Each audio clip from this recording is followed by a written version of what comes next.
कधीच नाही चुकणार तुमचे फेवरेट टीव्ही शोज झी5 सोबत, तेही एकदम फ्री।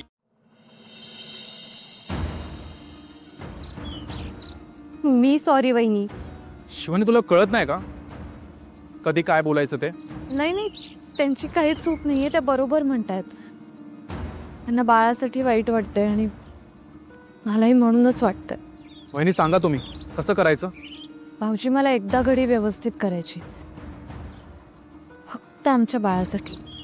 तसं काय अधिपतींपर्यंत बाळाची बातमी पोहोचवणं अवघड नाही हो। मी आजच सांगू शकतो अधिपतीला। नाही, पण तसं नाही करायचंय भाऊजी।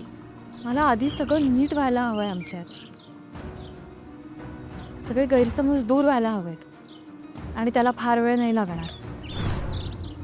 मी आता हातावर हात ठेवून नाही बसणार आहे। वहिनी, काय प्लॅन आहे तुमचा? असं नाहीये, पण खूप गोष्टी एकमेकांमध्ये गुंतलेल्या आहेत। सगळ्यात महत्त्वाचं म्हणजे शाळा बंद पडू द्यायची नाहीये। मी भुवनेश्वरी मॅडमच्या विरोधात उभी राहणार म्हणजे अधिपती हर्ट होणार, मला ते होऊ द्यायचं नाही। आणि मला बोलायचंय त्यांच्याशी, तेही भुवनेश्वरी मॅडमना कळून न देता। हे सगळंच करायचंय। नक्की तुमच्या डोक्यात काय चाललंय? मी आधी बाबांशी बोलेन, आधी त्यांच्याशी बोलेन आणि मग अधिपतींना भेटेन। अहो, पण यात चारू आज तर काय करणार आहेत? मला भुवनेश्वरी मॅडमना बाहेर काढायचं। म्हणजे नाही, बाहेर म्हणजे तसं नाही। मला फक्त भुवनेश्वरी मॅडम घराच्या बाहेर आहेत ही खात्री करून घ्यायची आणि मग अधिपतींना भेटायचं। बघा ना वहिनी, आपण त्यांना बाहेर भेटण्याचे किती वेळा प्रयत्न केले, कुठल्याच प्रयत्नांना यश आलं नाही। आणि एका अर्थी बरंच झालं, कारण मला आमच्या घरात अधिपतींना भेटायचंय आणि मग आमच्यातले सगळे गैरसमज दूर करून मग आमच्या बाळाची बातमी त्यांना द्यायची। ठीक आहे, मग आम्ही काय करू वहिनी? मी सांगते तुम्हाला, बाबा जर भुवनेश्वरी मॅडमना बाहेर घेऊन जाण्यात यशस्वी झाले ना, तर तुम्ही फक्त एवढी काळजी घ्या वहिनी की अधिपती मला भेटतील का। वहिनी, हे सगळं कधी करायचंय?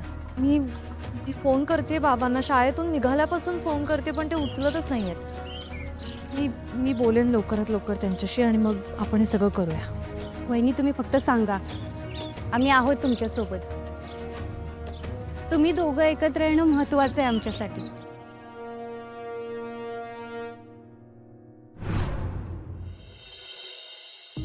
टोकाची भूमिका घेऊ नको अधिपती, विचार कर ना।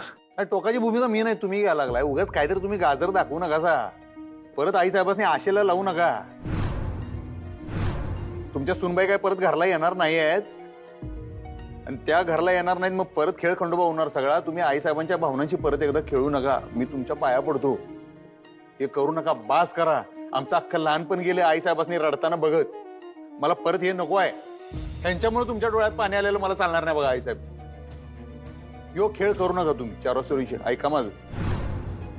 आणि तुम्ही कसं काय बोलला ते प्रपोजल म्हण? प्रपोजल ना खड्डा येऊ, त्याच्यात तुम्ही पडू नका आई साहेब।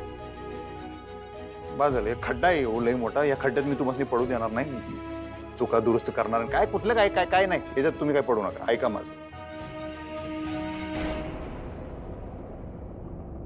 थांबा अधिपती।